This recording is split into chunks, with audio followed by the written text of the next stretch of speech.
와서 나사렛에 가서 사십니다.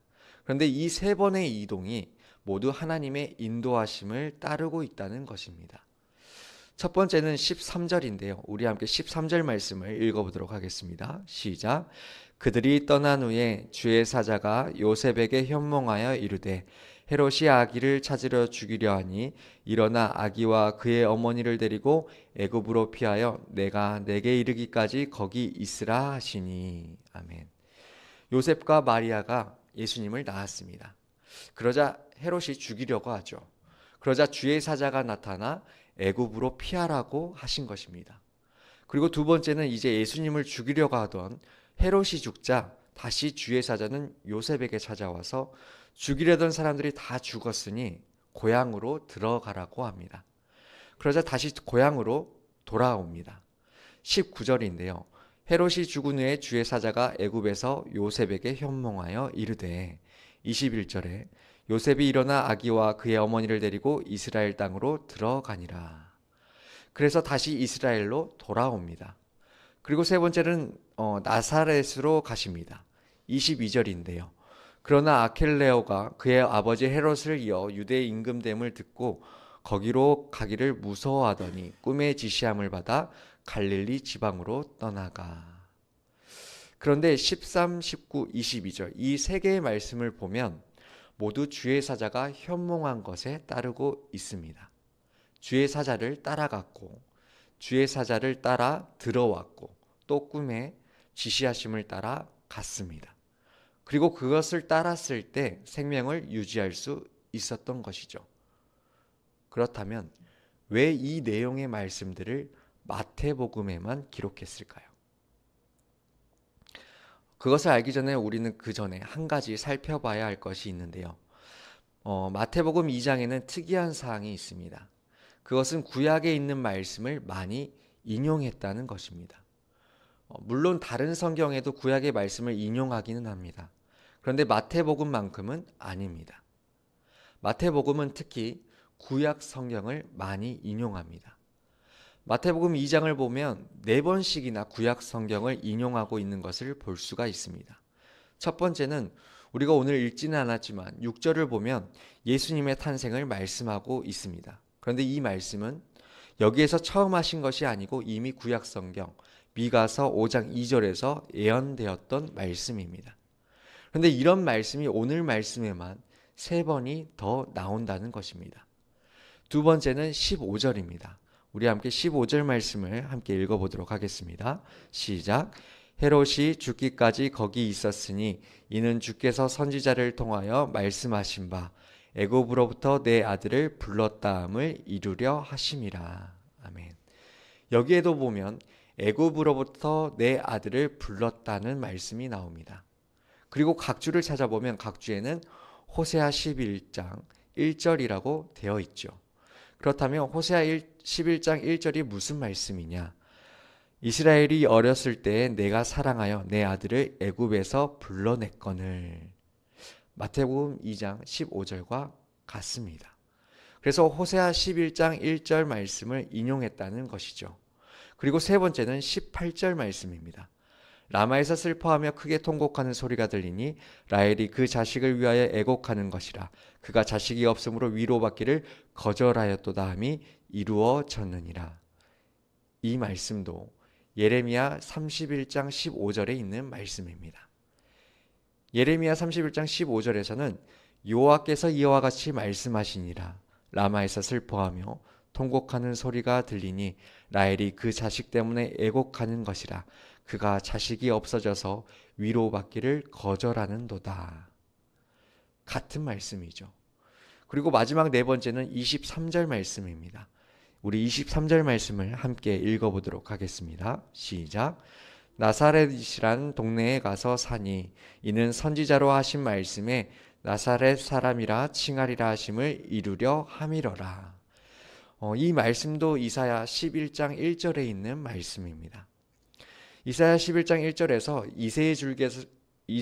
이새의 줄기에서 한 싹이 나며 그 뿌리에서 한 가지가 나서 결실할 것이요. 이렇게 마태복음에는 구약 성경을 인용한 말씀들이 많이 있습니다. 그렇다면 왜 이렇게 마태복음은 구약 성경을 많이 인용하고 있을까요? 그리고 왜 이 내용의 말씀들을 마태복음에만 기록하고 있을까요? 그것은 유대인들을 의식했기 때문입니다. 앞에서 말씀드렸듯이 어떤 말씀들이 마태복음에만 기록된 이유, 그리고 마태복음에 구약 성경이 많이 인용된 이유 모두 유대인들을 의식했기 때문입니다. 마태복음은 유대인인 마태가 유대인들에게 보낸 서신이죠. 그런데 유대인들은 구약 성경을 아주 신성시하는 사람들입니다. 그래서 이 사람들은 구약 성경만 믿습니다. 그래서 마태는 구약 성경을 기반으로 해서 마태복음을 기록하고 있는 것입니다. 마태복음 1장 1절을 보면 마태는 족보를 기록할 때에도 아브라함과 다윗의 자손 예수 그리스도의 계보라라고 했습니다. 이것은 당시 유대인들을 의식해서 썼기 때문입니다. 그런데 오늘 이 말씀도 마찬가지입니다. 예수님을 설명하면서 당시 유대인들이 잘 알고 있는 구약 성경을 많이 인용해서 말씀하는 것입니다. 그러다 보니 다른 성경에는 없는 사건들, 예수님의 유아 시절 사건들, 그래서 애굽으로 가야만 했고 애굽에서 살아야 했다는 것을 기록한 것입니다. 그렇다면 오늘 말씀에 인용된 말씀들을 살펴보고자 하는데요. 오늘 우리가 살폈던 4개 가운데 한 개만 살펴보도록 하겠습니다. 먼저 18절 말씀입니다. 우리 함께 18절 말씀을 함께 읽어보도록 하겠습니다. 시작. 라마에서 슬퍼하며 크게 통곡하는 소리가 들리니 라헬이 그 자식을 위하여 애곡하는 것이라.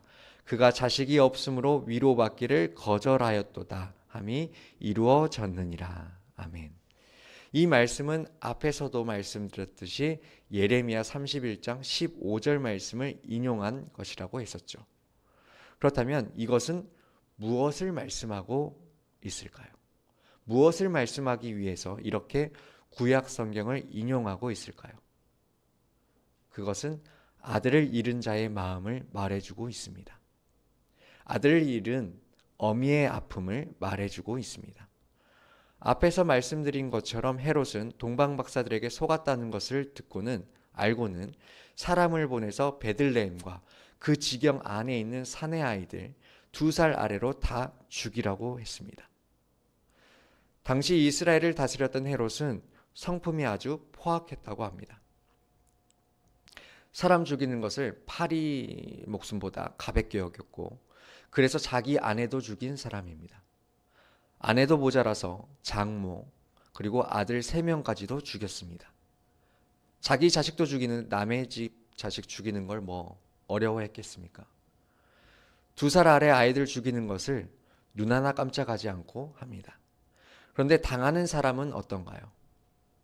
피눈물이 나죠. 곡소리가 납니다. 한날에 2살 아래 아기들이 다 죽었으니 베들레헴뿐만 아니라 그 주위에 있는 마을에서는 하루 종일, 아니 한 달 내내 눈물과 애통하는 소리가 멈추지 않았을 것입니다. 그런데 이건 역시 예레미야 선지자가 예언한 말씀이라는 것입니다. 예레미야 31장 15절에서 여호와께서 이와 같이 말씀하시니라. 라마에서 슬퍼하며 통곡하는 소리가 들리니 라헬이 그 자식 때문에 애곡하는 것이라. 그가 자식이 없어져서 위로받기를 거절하는도다. 그런데 여기에 보면 라마에서 어떤 소리가 들리는데 그 소리가 무슨 소리라고 하나요? 바로 라헬이 그 자식 때문에 애곡하는 소리라고 합니다. 창세기 35장에 보면 이런 사건이 있습니다. 야곱의 아내 라헬이 아이를 낳습니다. 베냐민을 낳죠. 그런데 나타가 죽음을 맞이합니다. 이제 막 베냐민을 낳았는데 자기가 죽으니 얼마나 슬프겠습니까? 베냐민 위에는 형들이 많습니다. 형들이 10명이나 됩니다. 그런데 다 배다른 형들이죠. 또 큰엄마도 많습니다. 자기 아이는 맨 마지막 11번째, 12번째입니다. 그러니 통곡하는 것이죠. 그래서 이 통곡 소리는 라헬이 그 자식 때문에 통곡하는 소리입니다. 부모가 자식을 잃고 통곡하는 소리입니다. 해로 때문에 2살 아래 아이를 잃고 통곡하는 부모들의 눈물의 소리라는 것입니다. 우리는 누구나 주인공이 되기를 원합니다. 그러나 아기 예수님은 오직 한 사람뿐입니다. 아기 예수님을 살리기 위해서 수많은 어린 생명들이 조연으로 죽어가야만 했습니다. 그런데 오늘 말씀은 그게 성경에 예언한 것을 이루는 것이었다고 말씀하고 있습니다. 그게 하나님의 방법이었다는 것입니다. 우리는 쉽게 이해할 수는 없지만 그게 하나님의 방법이었습니다. 우리는 성탄절을 맞이할 때마다 온 세상에 울려 퍼지는 성탄의 기쁜 찬송을 듣습니다. 그런데 이 성탄의 기쁜 찬송이 있기 위해서는 어린 생명들이 죽어가야만 하는 슬픔이 있었음을 잊어서는 안 됩니다. 어쩌면 그런 희생과 죽음을 통해서 얻어진 생명이 있기에 그런 죽음과 희생을 강요하는 이 세상 가운데 생명을 가져다 주신 예수님이시기에 그 예수님이 더욱 찬송과 영광을 받으셔야 합니다. 이번 성탄절에는 아기 예수님만 쳐다보던 우리의 눈이 아기 예수님을 대신해서 죽어간 수없이 많은 어린 영혼들을 볼 수 있어야 합니다. 라마에서 슬퍼하며 크게 통곡하는 소리가 오늘 이 시대를 살아가고 있는 우리의 귀에도 들려져야 합니다. 그 소리를 들을 수 있어야 합니다. 그리고 그 소리를 들을 수 있을 때 우리는 정말 의미 있는 성탄절을 보낼 수 있는 것입니다. 마냥 기쁘기만 한 성탄이기보다는 기쁨을 누려야 할 세상을 함께 마음에 품을 수 있는 성탄절이 되었으면 좋겠습니다. 세상은 여전히 아기 예수님보다는 많은 영혼들의 죽음을 자초하는 어둠의 세력에 지배하고 있습니다. 그런 어두운 세상에 아기 예수님이 가져다 주신 평화와 생명을 전하는 우리 모두가 되길 주님의 이름으로 축원드립니다. 기도하겠습니다.